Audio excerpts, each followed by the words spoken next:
Hello, guys, and welcome to Tuesday evening, the 3rd of April. Now, here's what we're going to talk about right now. I drew a chart for you guys. I'm going to explain it to you, what it's all about. This is the Dow Jones Industrial Average, and this is what it's been doing. Now, when it first started falling, we had this big swoop down, and then we had a little comeback up to 0.1. See the little orange 1? That made a point. It made a spike, like a little mountain crest, you know, and then we had number 2, and we had number 3, and number 4, and number 5 of these little points. And I've marked them 1, 2, 3, 4, and 5 in orange letters. Of course, I drew this chart, of course, but it's to help explain what's going on. Now, the first line is how fast the market was falling after the first correction. 0.1 and 0.2 determined the speed the market was falling at after the first correction, up until 0.2. But after 0.2, it started falling faster, and it's been falling faster lately. 0.2, 3, 4, and 5 with the red line shows how fast the market is falling now. It's increased its speed that it's falling at. If it follows this trend that it's followed for the last, ever since the first large correction, if it continues to follow this trend, point number 5 should turn out to be a point, means the market should fall some tomorrow. Now, here's what I'm thinking. Studying this, you'd say, oh, doom. If you study this chart of mine here, it looks like doom. It looks like the market's just going to slide right down into oblivion. I don't think the bond market's ready for this yet. The bond prices, they're not up where I consider they need to be for our market crash yet. They're on their way up, but they're not there yet. They're around 2.7, what is it, 2.77, 2.78, something like that right now.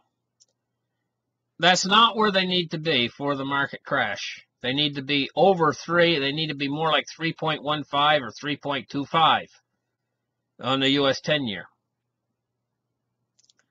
So I tend to think what will probably happen is we might have a little bit of a down day tomorrow to create a little tiny another one of these little spikes, spike number 5. And then I think the next day we might be in for a little bit of a correction. I see it could possibly go back up to the level here of 2, or somewhere between 3, the point number 3 and point number 2, probably around 25,000 the market could go back up to.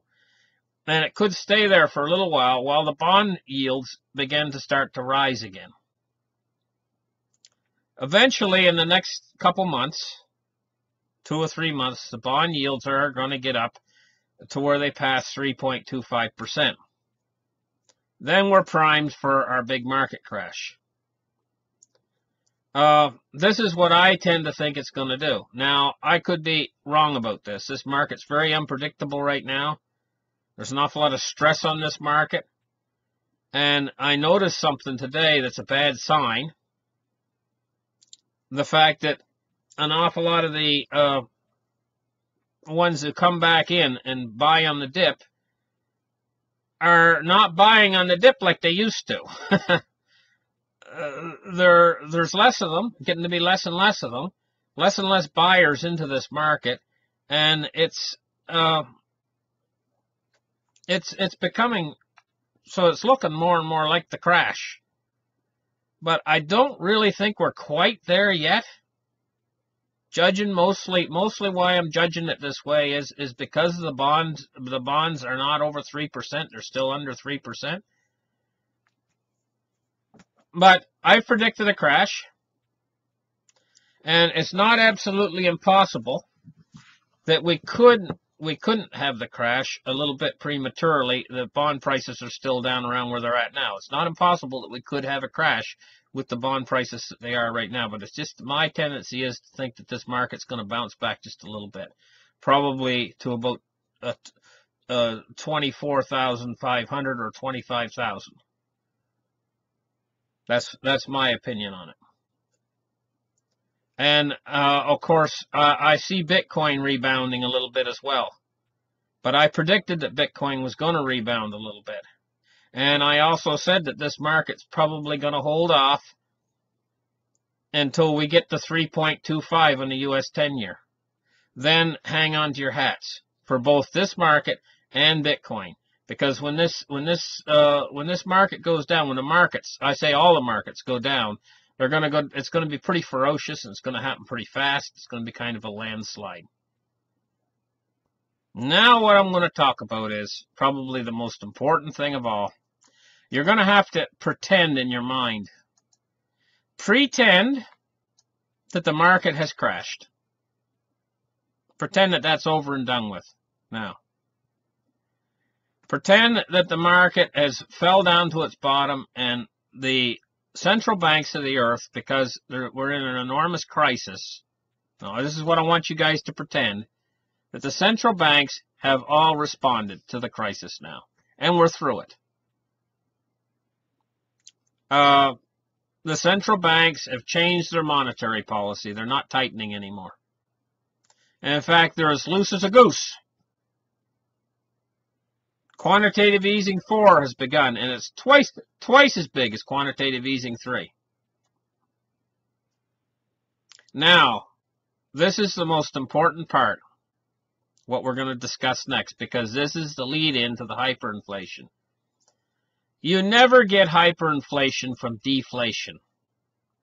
I've heard these guys on here over and over again talking about we're going to have a hyperinflation, and the proof and the sign that we're going to have a hyperinflation is the economy's bad right now. A bad economy will never cause a hyperinflation. It'll cause deflation, but not hyperinflation. So now, you know that I've been preaching hyperinflation for a long time, and I've been telling you guys we're going to have a hyperinflation. I'm going to talk about the scenario, how the hyperinflation begins right now. That's what we're going to talk about. So in order for you to understand how the hyperinflation begins, you have to imagine. Imagine we have went through the stock market crash. And we have entered into a crisis where a number of big banks in the United States have had to be bailed out. Had to be bailed out, including Deutsche Bank. Bailed out. They've been bailed out. The government came in and bailed them out. So here we are. The central banks of the earth, all the central banks have went back to their old monetary policy of stimulation, of stimulating the economy, of quantitative easing. The Fed has went back to quantitative easing 4. And so that's where we're going to start this story, right there. Okay, what's going to happen next? Well, they're going to have to stimulate bigger and bolder and better than they ever did last time during the last crisis. This time, this is going to have to be bigger and better. It's going to take more money to bring us out of the crisis. Now, going back to 2008 for a minute, let's just go back to 2008 for a minute. What happened was the monetary vacuum that created, the deflation that the 2008 event created, offset the quantitative easing that they did. And that's why we didn't have a real economic recovery, because it offset it. It's kind of like if you had an enormous fire inside a stove. The stove is on fire, it's cherry red hot. And if you threw a cup full of water on that stove, you would just hear a loud shh sound. The stove would burn up that water, the heat from the stove. And that's what the deflation was like that was created in 2008. It was such a powerful deflation that when they poured the monetary liquid of quantitative easing on that deflation, it just burned through it. And it slowed it down. It did recover it. We did have an economic recovery. But it wasn't the economic recovery that they were preaching. It was a modified economic recovery that didn't really fully get us out of deflation. It just got us to the borderline. It's just enough to get us to the borderline between deflation and inflation, so that we had a very small, moderate amount of inflation. At the same time, there was other places in the economy that was deflating. Okay? This is what happened in 2008. If they had put more, if they had did more quantitative easing, if they did more stimulation, if they did more, I think it's Krugman who would say they needed to do more. If they had done more, they would have had a real economic recovery. But they just did enough quantitative easing. And quantitative easing 1, 2, 3, 4 in Operation Twist. No, not 4. 1, 2, 3 in Operation Twist. They just did enough to pull the economy up. And that's where we've been up till now. Okay?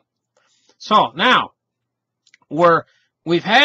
pretend, go back to where we were. Pretend we've had the crash in the stock markets. The Fed has turned around now, and they are pushing forward with their quantitative easing. And the quantitative easing this time has to be bigger and better. Much bigger, much better. What that's going to do is that's going to lead to an economic recovery. But this time, because the quantitative easing is bigger and everything's bigger and better, it's going to lead to a bigger and better economic recovery. So this is what we're in for. We're in for an economic recovery. We're in for the stock market going to infinity. We're in for cryptocurrencies going to infinity. And gold and silver is going to take off like a skyrocket to the moon. Even things like house prices and stuff are going to hold their own. This is going to be an economic recovery, a real economic recovery. There's going to be more jobs created and everything else. But it's this economic recovery that we're heading toward. The velocity of money is going to pick up. This is your creator of your hyperinflation. This is the beast. This economic recovery that's going to happen is the beast that's going to give you your hyperinflation. You're going to start to see prices go up. At first, not that fast, but prices will be going up. They're going to increase their speed. And the reason why they're going to increase their speed is an awful lot of people, now just picture, say Charlie. Charlie goes to the store and he sees apples this week for $4.99 for a bag.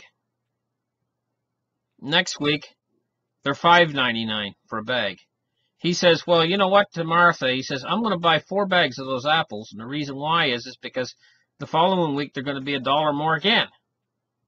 And he says they'll last a month or two, and we'll eat them. Everybody starts thinking the same thing at the same time.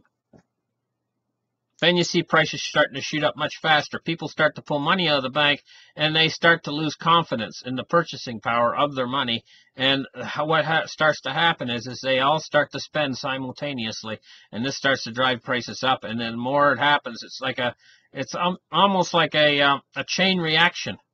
It goes faster and faster and faster and faster as more people lose confidence. And there's people in this are going to want to be on an asset class that's going in the opposite direction from the currency that they're losing confidence in.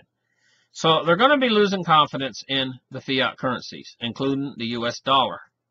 So if you've only got dollars, say your bank account's all dollars, and say everything that you have is in dollars, they're going to be losing value so fast, it's going to be like Venezuela. And it's going to be terrible. You're going to want to get into some asset class that's going in the opposite direction, like gold or silver, at that point in time. But the people, now pretend you're the guy who has, say, silver. Say your neighbor went out and bought 100 ounces of silver. And say all you've got is your bank account full of gold. Not gold, but dollars. Okay? Dollars, sorry. If you had gold, you'd be fine. But pretend he's got the silver, 100 ounces of silver. That's what he's invested in. You've invested in $1,500 in the bank. Well, the way it's going to work out is his silver is going to be going up in price very rapidly, where your purchasing power, your dollar, is going to be going down very rapidly. Pretend you're him. you go over and ask him, will you sell me some of that silver? And he's going to think to himself, this silver is going to be worth twice as much next week as it is this week. And twice as much the week after that. And he's going to say to himself, gee, you know what? If I sell some of this silver to you, it's going to double in price in the next week. And even if I ask double for it, then the following week it's going to double again. Do I really want to sell it to you? And he's going to hold off. He's going to say, no, I'm not going to sell it to you. Or the only way he might sell it to you is if he needs cash real bad, and he might sell it to you only a tiny fragment you might get, because he's going to figure about 6 months in advance what's it going to be worth 6 months from now. And he's going to ask an outrageous amount for it. He's going to say, like, okay, I'll give you 1/10 of an ounce of my 100 ounces of silver for your whole $1,500 bucks. And you'll say, well, you only paid $1,800 for that whole bar. And he'll say, take it or leave it. 1/10 of 1 ounce. 1/1000th of my bar for your whole $1,500 bucks. He'll say, I know you could have went out and bought yourself probably a 32-ounce bar for about $600 bucks or $550 bucks or something there a few months ago. You could have bought a whole 32-ounce bar with your $1,500 bucks, and you could have bought 2 of them probably. 2 32-ounce bars with it, he'll say. You should have bought it when it was going on sale, he'll say. Now, if you want a little tiny chunk of mine, 1/10 of 1 ounce, $1,500. Give me your whole $1,500. This is where we're going with this. And you might agree. You might say to yourself, well, that 1/10 of 1 ounce, if I buy it from him for $1,500 this week, in about 2 months, it'll be up to the outrageous price he asks for it, and it'll still be going up. Whereas the $1,500 will be worth almost nothing 2 months from now. Everybody's going to be panicking to try to get into something that has no counterparty risk. You see, all these other assets out there are also, I forgot to tell you about counterparty risk. Your gold and your silver, if you've got physical and it's in your possession, you got absolutely no counterparty risk. And the same thing with your cash. And it's the same thing with cryptocurrencies, no counterparty risk. But I'm going to tell you what. Well, actually, I shouldn't really say that about cryptocurrency. Cryptocurrency is relying upon the network, and that's sort of like a quasi-counterparty risk. If the network were to freeze up, you know, where is your cryptocurrency then? To really have an asset that doesn't have any counterparty risk, you got to have gold and silver in physical form, in your own possession. Counterparty risk is awful. And if you actually take your gold or silver and you store it at a storage facility, a vaulting company, you're going to find when the banking system starts to go down, you're going to go in to get your silver to your vaulting facility, and there's going to be a Brinks truck parked in front. And you're going to say, what's that doing there? And they're going to say, well, we're hauling all the silver and gold out of this place and we're moving it. And you'll say, that's mine. I've got a paper here that says I own this, and this is in this vault. It's supposed to stay in this vault. And they're going to say, well, I'm sorry, but actually the bank owns this vaulting company, and the bank has first rights at blah, blah, blah. They're going to give you the blah, blah, blah, and they're going to take your gold and silver and load it into a Brinks truck and drive away with it. And I'm going to tell you what, good luck at getting it back. Okay? Good luck at getting it back. So I'm warning you guys out there right now. It's the same thing with a safety deposit box at the bank or a vaulting company. Good luck at getting it back. When this system goes down, everybody is going to be after everything everybody else owns. And it's going to be the biggest margin call in the history of the world. You know? And you're going to find out what everything is actually really worth. Versus what people think that their assets are worth. People always think, hey, you know what, my car's worth $10,000. Well, when we get a crisis like this, go out and try to sell your car for $10,000 when there's no buyers. And you're being forced to sell it because the other guy's saying, okay, I want my money now. I'm foreclosing. I want my money now. And you give me my money now. And you're like, okay, I'll give you your money, but first I got to sell my car. And then there's no buyers on the other end. And so you're forced to sell it at auction with no bottom, with no, what do they call it when there's no in an auction? They might have auctions, and you don't have any bottom line where the, I forget what they call that. They have a name for it. I can't offhand. I can't think of what the name of it is. But there's no. If it goes down to $1, you got to sell it for $1. Sort of a deal. And this is what we might be facing. We're going to find out what everything's really worth. What you think your house is worth? What's it really worth when everything is folded in on itself and there's no liquidity? Liquidity's dried up. Then on the other end of this thing's going to be a devil, because on the other end of this thing, then your liquidity or your dollars is going to go to nothing. So to escape this thing, first you got to jump one way and then jump the other. Gold and silver is going to make out on both ends of it. It's going to be the big winner all the way through this thing. But it's funny, right now, gold and silver is unwanted and unloved because the big banks that have manipulated the price for so long, have wanted you to unlove it and not to want to be scared of it. They have suppressed the price, and they've all admitted to it. What do you call it? Deutsche Bank blew the whistle on a lot of them for their manipulation of the gold and silver market. Anyway, listen, thank you guys for listening. Like and subscribe, and we'll catch you in the next show. Bye.